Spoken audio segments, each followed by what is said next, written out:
So magulay, good morning. Update ko lang po kayo sa alaga kong bato-bato, no.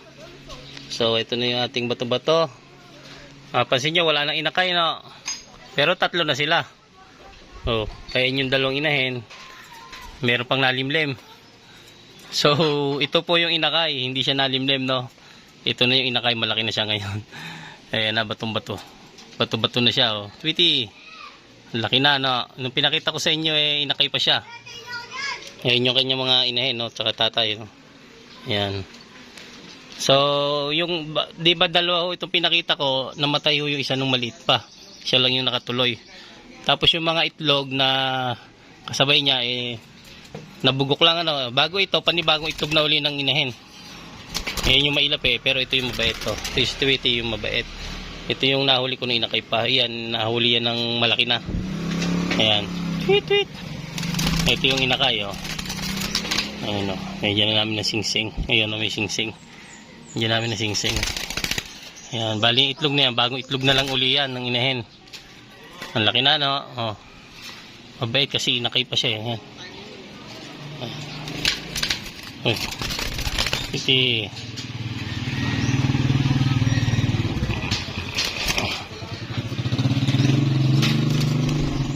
Gulay. Inakay po, medyo namin ng sing-sing, ano. Inakay lang po yan, ano po siya, oh. Nalipad na rin.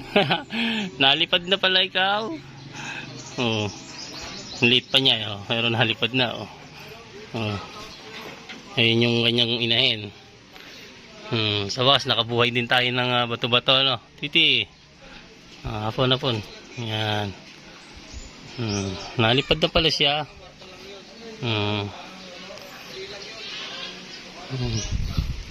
Dito yung pasukan mo. Yan. Yan. Yan ka na sa loob.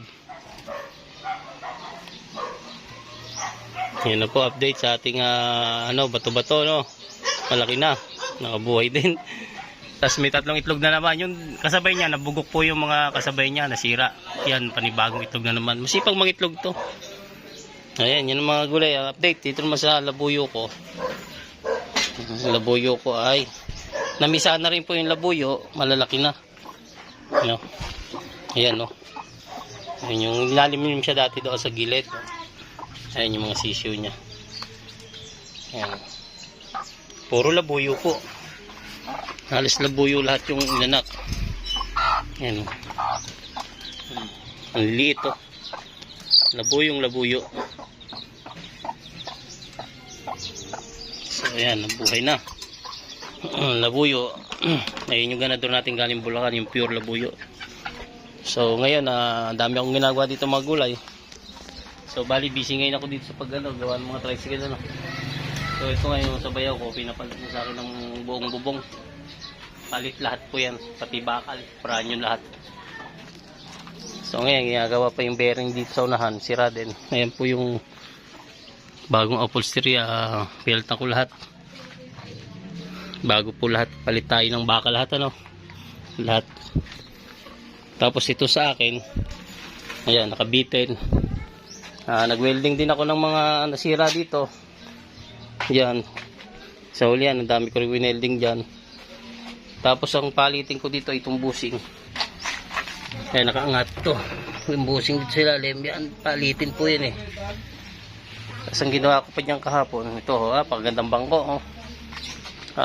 Naging materials natin dito ay 1.7.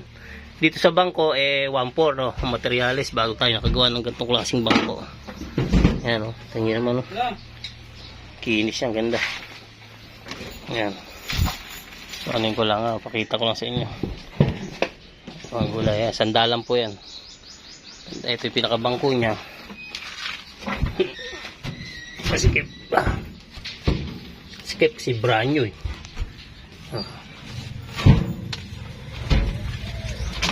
Ayan. So, ito magulay, nagpalit ako ng kwan. Natraglag yung salamin ko, eh.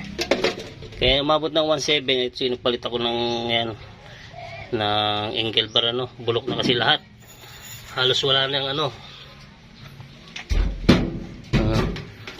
Yan, palit tayo lahat, nag-repair tayo dito. Si ala na talagang patungan ng bangko, lulusot na yung bangko ko talaga dyan. Kaya nagpalit ako. So ito, nag-assemble na rin ako. Ito yung bangko niya. Ayan, mga assemble kong bangko kagabi. Ginabi na ako mga gulay.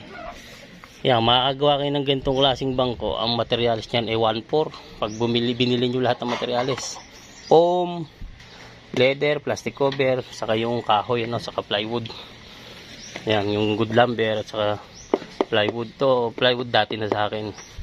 Mga tinabi-tabi ko lang na medyo okay na plywood. Para nakatipid, ano. Ganda, oh. Sarap na sarap yung pasero ngayon din, eh. Ang ganda ng pagkakaano. Uratex po yan. Yan. So yan ang update dito sa aking mga gagawa ngayon. Kaya busy pa tayo sa pag-aayos ng tricycle, ano. So yan, dito muna mga gulay. At wala pa kaming biyahe. At nag-aayos pa. Yan, thank you for watching. God bless. Paalam. Bye bye.